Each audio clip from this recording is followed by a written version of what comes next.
Welcome to the Candyverse. Today I'm going to vaccinate you against a phrase that keeps repeating everywhere in crypto. Bitcoin doesn't scale. You see it on TikTok, on X.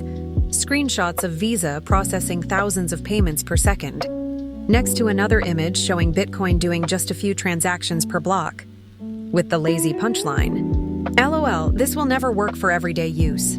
It sounds logical.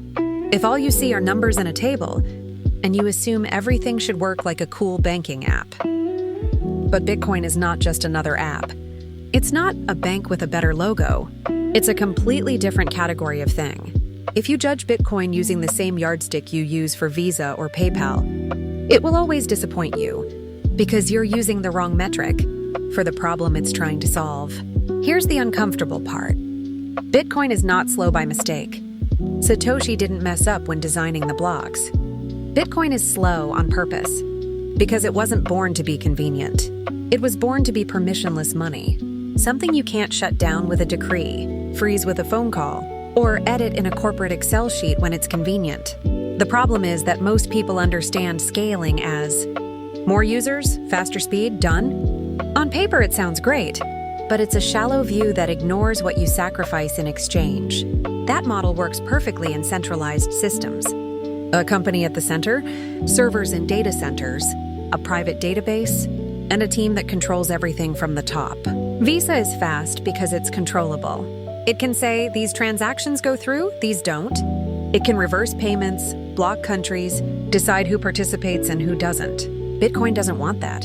Bitcoin wants anyone, in any country, with a decent computer and a normal internet connection, to download the full history, verify it themselves, and prove that nobody is cheating.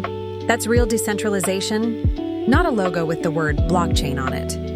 And that's the first thing you sacrifice when you chase speed and user experience without thinking long-term. This is where the forum genius appears and says, just make the blocks bigger and done. Sounds easy. Bigger blocks, more transactions, everyone happy, right? But there's a cost almost nobody talks about. Because you're not just changing a number, you're changing who can participate and who gets pushed out. When something becomes so heavy that only big companies can support it, it looks efficient at first, but slowly, regular people stop running nodes. You can't verify for yourself anymore. You're forced to trust a few entities, and that's when you're back to the old model. A few verify, the many obey, and everyone depends on good faith. Let's continue with the hidden cost of fixing Bitcoin by force. When running a full node becomes expensive and complicated, the network stops being in the hands of thousands of people and starts concentrating around a few companies and institutions.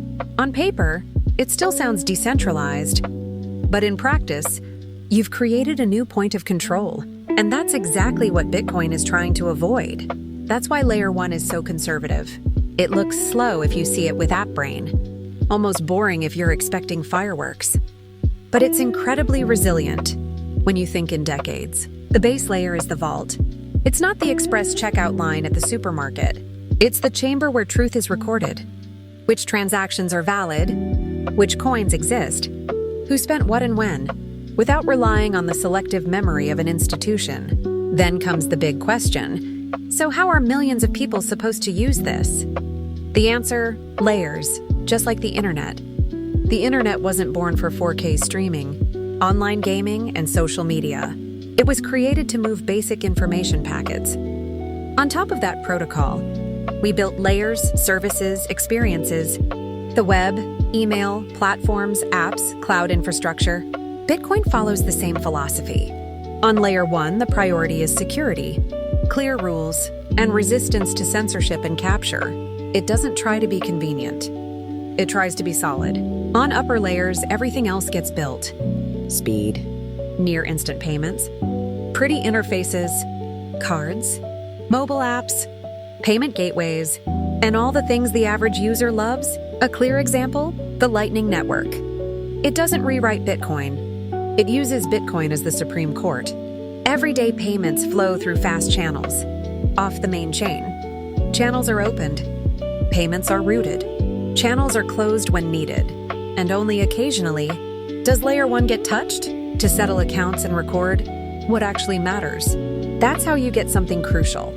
Daily use is fast and cheap, while the deep history of the system remains protected in slow blocks that anyone can verify. So it's not Bitcoin doesn't scale. It's Bitcoin refuses to scale at the cost of becoming weak. Next time someone says, "Lol, only a few transactions per second," you can ask, "And how many transactions per second does your system process?" After it gets censored or shut down, that's where the conversation changes. Bitcoin doesn't compete with Visa on speed. It competes with decades, with crises, inflation, power shifts, and entire narratives. Its goal isn't to be the app of the year. It's to still be here when many trendy apps no longer exist, and when people look back and say, "Now I understand why it was so conservative." If this video rearranged a few neurons, leave a like and share it with that person who says Bitcoin is slow. Subscribe if you want to keep understanding the strange economy we're already living in. Follow me. This is the Candyverse.